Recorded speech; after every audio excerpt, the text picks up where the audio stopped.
And welcome back to room 303 in sophomore English. We turn in your hymnals in unit 4, the poetry unit, to the great Shakespeare and his Sonnet 18 on page 687. If you'll flip back really quickly for just a second to page 672, just to be reminded at 2b, when we're messing around with Shakespearean sonnet writing, we got three things at 2b we want to write down. One, obviously we got 14 lines. 2, we have a rhyme scheme where the last word of each line will have a certain kind of rhythm. Rhyme scheme. Okay? And then finally we'll be messing around with the iambic pentameter. By the way, if you're looking at page 687, see, we don't even have to read this poem before we study it. Does it have 14 lines? Yes. Notice your rhyme scheme. Day, May, tempore, date. Do you see it? A, B, A, B. Then we have a new quatrain. Shines, declines, dimmed, untrimmed. Do you see it? Right? C, D, C, D. Then we have fade, shade, oest, growest. E, F, E, F. And then you have your final rhyme couplet at the end, the last two lines, C and D. The third thing we mentioned already, the iambic pentameter. Pa-pum, pa-pum, pa-pum, pa-pum, pa-pum.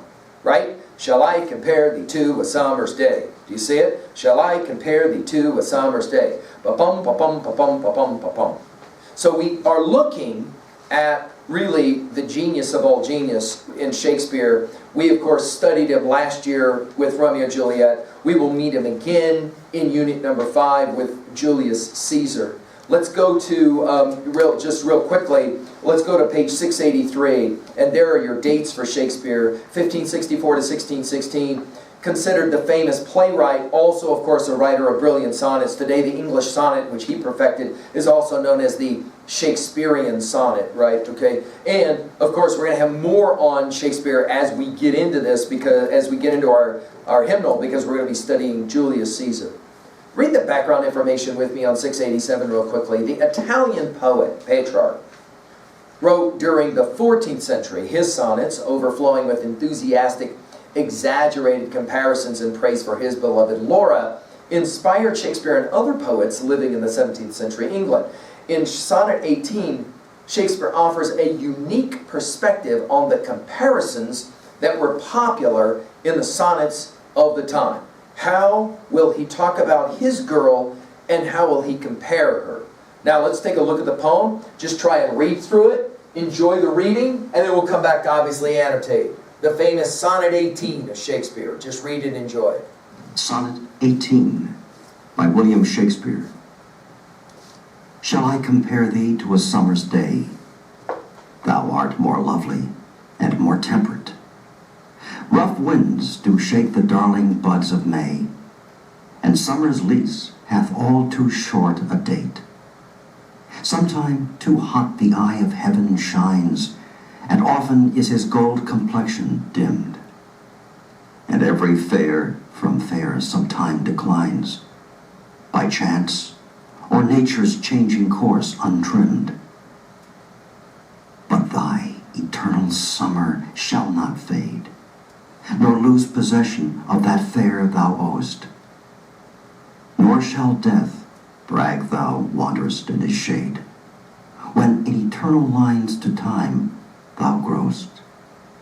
So long as men can breathe, or eyes can see, so long lives this, and this gives life to thee.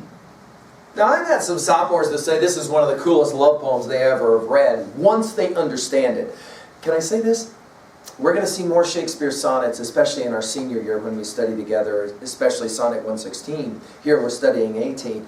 And as well, we're going to look at Sonnet 130. I would write down at 3A right now, Sonnet 116 and Sonnet 130. I'm going to reference both of them in this set of comments now. But here's what we really got to look at. We got to look at a 14-line offering, but we're going to divide it up into those quatrains. What does he say in the first 4 lines? What does he say in the next 4 lines? What does he say in the third set of 4 lines, quatrain? And then what does he say in the rhymed couplet? So at level 1, right now, write this down. Just put lines 1 through 4, and then put a line, because we're going to describe what he says. Then lines 5 through, you see how we're working, right? So everybody, does this make sense to everybody? So that way, we're going to work these 4 lines and we'll figure it out. We're not going to be afraid of this kind of poetry or think that we can't read it and understand it. Let's take a look. Notice his opening question. I'm going to read it. You put it in your own words at level 1. Shall I compare thee to a summer's day? Write it down. What's he asked? What is the question? Maybe a rhetorical question that he asks about his girl and a summer's day. There had been lots and lots of poems, Plutarch comes to mind as we mentioned, who had wanted to compare the beautiful woman with something. It is of course something we already pointed out. We can write this down in 3a, right? We already pointed this out in our conversation in our freshman year about Romeo and Juliet. It is Shakespeare who invents the notion that beauty equals hot. Wow, she's hot. Wow, he's hot, meaning good looking. Why hot? Why not cold? Like, what makes hot so necessarily akin to beauty? The answer, of course, is Shakespeare. You'll remember Romeo says of Juliet, she doth teach the torches to burn bright. Here we're back to that image. In other words, a summer's day. Everybody loves a summer's day. How can I compare my girl to a summer's day? Notice, now we'll go to work with the first 4 lines. Thou, you, thou just means you. He's talking to the girl, right? Thou art more lovely and more temperate. In other words, let's put it in our notes already at level 1. He says, you're actually hotter than a hot day. More beautiful than a summer's day. More temperate. And then he says it at line 3. Rough winds do shake the darling buds of May. Sometimes in a real summer's day, it can be really nice, we know this, don't we? And then all of a sudden the wind starts blowing in May. Or, summer's lease hath all too short a date. In other words, sometimes a summer day can all of a sudden just abruptly end because of weather or whatever.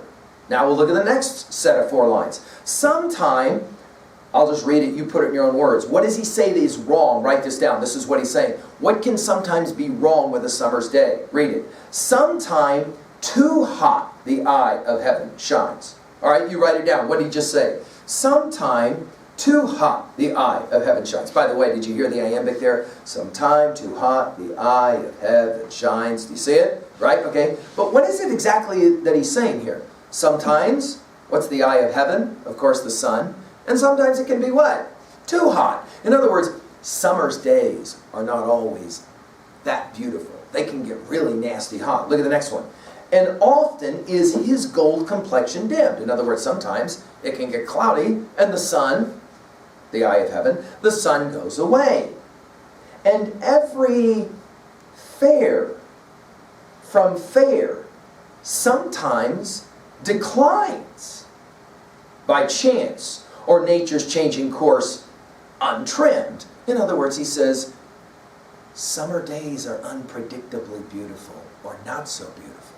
Write that one down. Summer days are sometimes unpredictably beautiful or not so beautiful. One moment it's beautiful, the next moment we got nasty, right? Nasty weather. So in other words, we're dealing, remember that essay we did about Twain's comments on New England weather? We got the same game being played here, right? It's kind of unpredictable. Second quatrain. Third quatrain. Are we ready? Right? So here we go.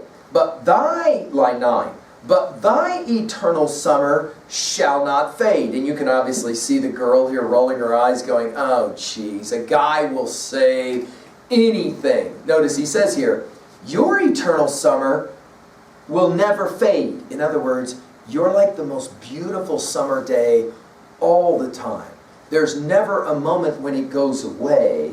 But thy eternal summer shall not fade. Line 10, nor lose possession of that fair thou owest or own. In other words, the fact that you're fair, beautiful, by the way, fair here means beautiful. The fact that you're beautiful never will go away, nor, look at the next one.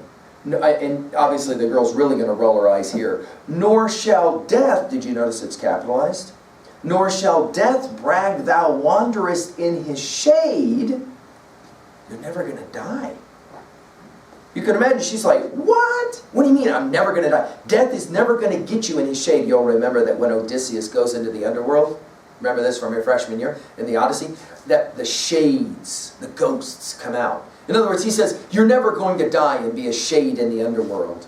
Why?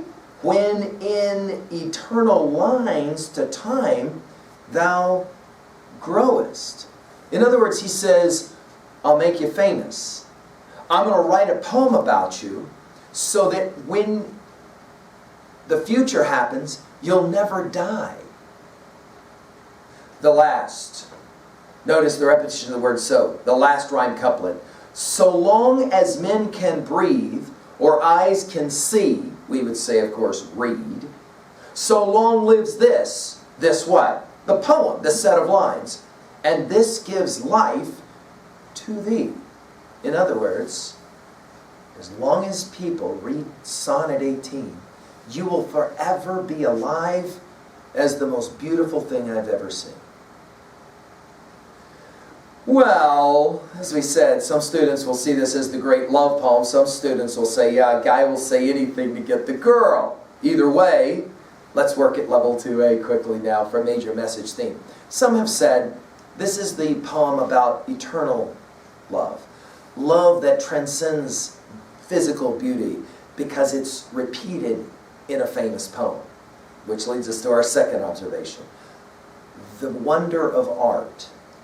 You want somebody to be remembered forever? Write about him in a poem, and then the poem gets repeated over and over again. And every time, of course, this poem gets read, somewhere Shakespeare's able to look at the girl who is still probably rolling her eyes saying, I told you so. Every time this poem gets read, it's like you never died, because I read about how beautiful, how fair you are. At level 2B, obviously, this is a Shakespearean sonnet, a classic example, and there's your iambic pentameter. Shall I compare thee to a summer's day? Ba-bum, ba-bum. Hey, let's also say this. Notice the symbolism of the sun, the eye of heaven personified, right? And that notion that the sun gives all light, and yet a beautiful woman, even more bright than that, because she's more consistently bright. The idea, of course, of beauty equaling hot or heat is again Shakespeare, one of Shakespeare's great inventions, and of course will be handed down to us all the way to today. When, if you want to talk about somebody beautiful, you talk about them as being hot. That's all Shakespeare. And the Italian poets like Plutarch. At 3A, we've mentioned already Shakespeare's Sonnet 116, the great sonnet of love. Let me not to the marriage of true minds admit impediments. Love is not love which alters when an alteration finds or bends with the remover to remove. We'll study this one in more detail in our senior year. It's already there, though, in the Senior A folder on LearnStrong.net if you want to take a look at it before you hit your senior year. The other one is Sonnet 130, which is one of the most amazing of Shakespeare's sonnets. My mistress' eyes are nothing like the sun. And he plays the comparison game all over again from a different perspective. I'll let you take a look at that one. What is the great for you? What is the great text about the beauty of a person? Can you write that one down? What is that text for you? We obviously mentioned Romeo and Juliet, Shakespeare's classic. But what is for you your favorite song, favorite show about the beauty of a person? And why the beauty of a person is so remarkable? What is the great song for you in your playlist of complimenting beauty? If you want to say to somebody, wow, you're really beautiful, you're amazing, what's the song that maybe you would give to them? Or the show that comes to mind that plays the same game. Finally, at 3B, what is your idea about this notion about complimenting somebody's beauty? Should it matter? You'll remember that Friar Lawrence told Romeo, it seems like guys fall in love first with their eyes and then with their heart. That is to say, all love seems to start out as lust. Do you think that it makes sense to compliment people's physical beauty? Can physical beauty lead to love? Or is it rather the case that if you're in love with somebody's physical beauty, you're going to end up not being in love with them at some point because their physical beauty will begin to go away as they age? Or rather is it the case that people who age continue to age as beautiful? Do you think that's possible? Final 3B question, 2 parts. Who for you is the most beautiful person you've ever met or seen or known? If you had to name one person as the most beautiful person you've ever seen, who would that be? And finally, a 3B personal question. Do you consider yourself worthy of this level of compliment of your physical beauty? And if not, why not? Why don't you consider yourself stunningly beautiful? Or should you? Or is that a form of vanity or conceit that one should probably work to stay away from? Well, there you go. Sonnet 18, Shakespeare's famous sonnet. I hope you enjoyed it and look forward to more Shakespeare sonnets as well. Thank you.